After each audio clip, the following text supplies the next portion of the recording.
Good day, sir. I am Kimberly Mobasco from BSC's 1D, and today, together with my groupmates, we will present the canteen ordering system. This program is designed to help make the ordering process in the school canteen faster, easier, and more organized. Instead of writing or saying order manually, the system allows the customers to enter their name, choose food from the menu, and the computer will automatically calculate the total bill and the change. The main problem our system solves is the slow and sometimes confusing manual ordering process. With this program, we can reduce waiting time, avoiding mistake, and make payments clear from both student and canteen staff. Next, my groupmates will explain the key features of our system. Good day everyone, I am covering this main topic on ECS1D. Our canteen ordering system uses basic Java concepts such as arrays, loops, conditional statement, and input from the user. So here are the key features of our program. First, name input. The user enters their names or nicknames before ordering so orders can be easy to identify. Second, menu display. The program shows the lunch, snacks, and drinks menu with their faces. Third, ordering system. The user can choose a category, select an item, and enter the quantity. Fourth, automatic computation. The program automatically calculates the subtotal and adds it to the total. Fifth, payment section. The user enters their payment and the system computes their change. Sixth, looping structure.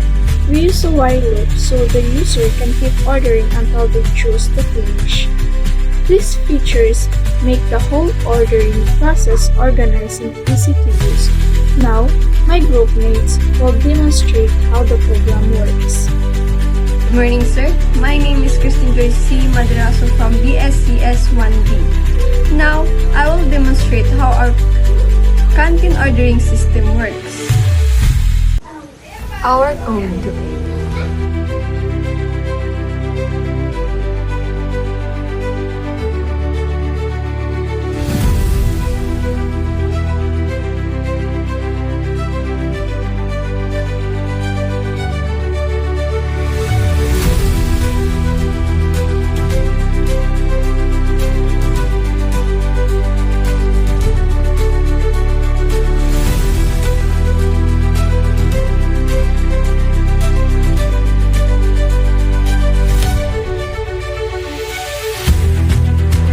First, the program welcomes the user and it asks for the name or nickname.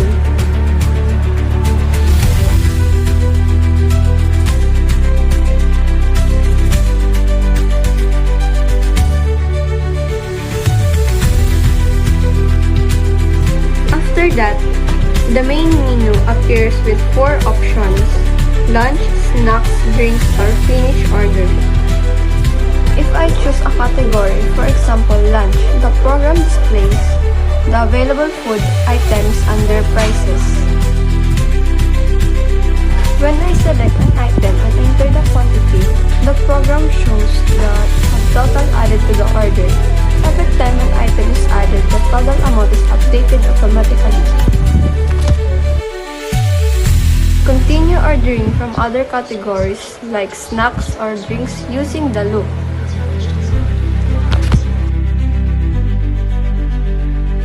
When I choose Finish Order, the program proceeds to the payment section.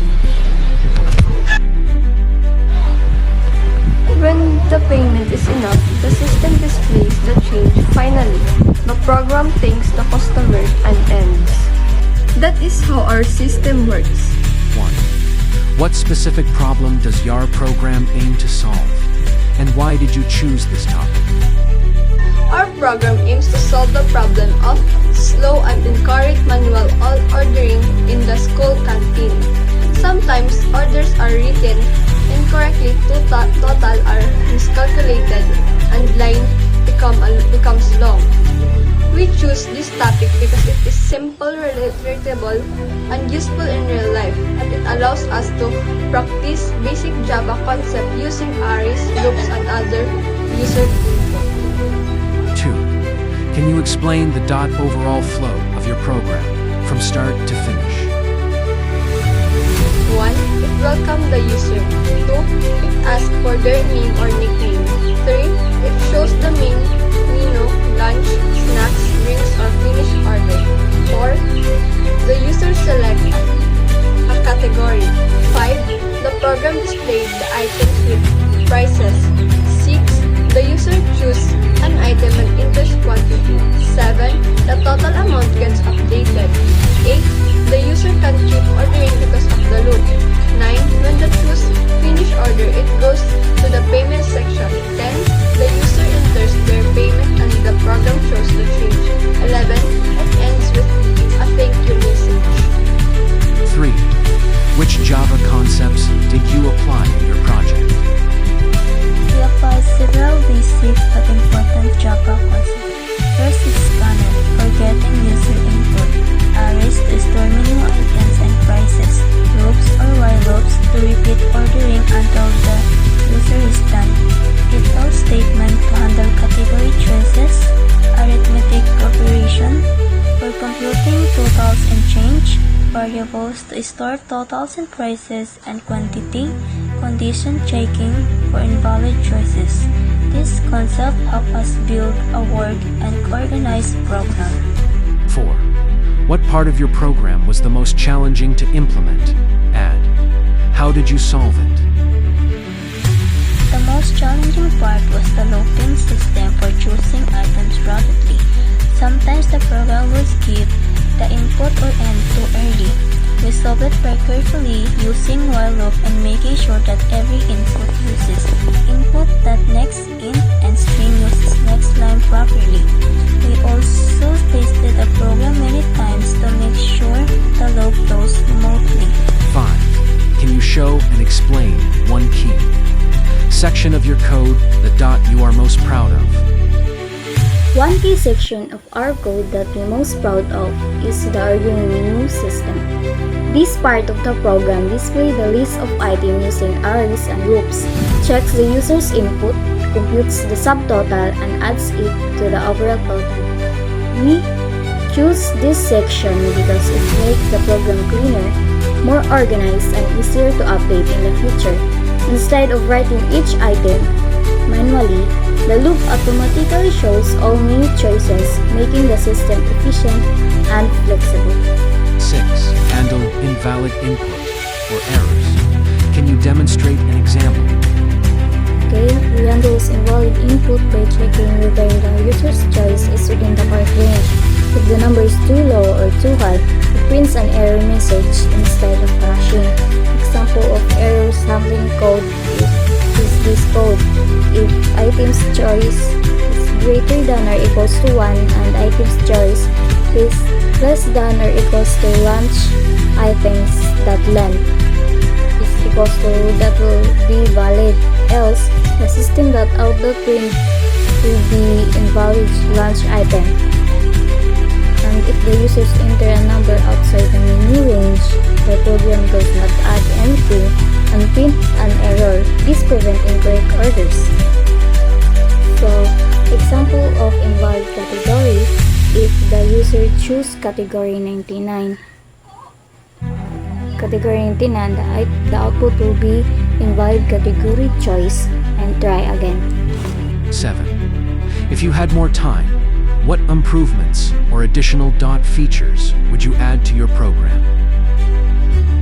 If we had more time, we would add a receipt system that lists all items with quantities, a database to save orders, a discount system for students, a login system for staff and customers, and a stock monitoring system for canteen inventory. These features would make the system more realistic and advanced. 8. How did you ensure that your program runs efficiently and BHR produces the correct output? We ensure accuracy by testing each menu section separately, printing totals after every order, checking every calculation manually, testing different inputs, valid and invalid, and running the program multiple times to confirm it works without errors. 9. Did you encounter any bugs during development? How did you debug or fix them? Yes, during our system development, we encountered a few bugs. First, we found that the program was skipping the part where the user should type their name. This happened because the next line function still had leftover input. To fix this, we added one extra input that next line to clear it, so the program could read the name properly. Second, we noticed that when the user entered an invalid choice, the program gave the wrong output. To solve this, we added if-else statement to check if the user's choice was valid before letting the program continue. Lastly, our loop did not stop correctly. Even when the user was done, the program kept running. We fixed this by using a Boolean variable called ordering, and we changed its value to false when the user finished, which stopped the loop. We solved these bugs by keep testing the program many times and carefully checking each part of the code to find where the problem came from. 10. What new Java skills or concepts did you learn while creating this project? We learned how to use arrays to store related data, how to build Mino-based program using loops, how to use conditional statements for choices, how to compute total, subtotals, and change, how to organize code into reliable sections, how to test and debug programs, how to think logically when designing a system.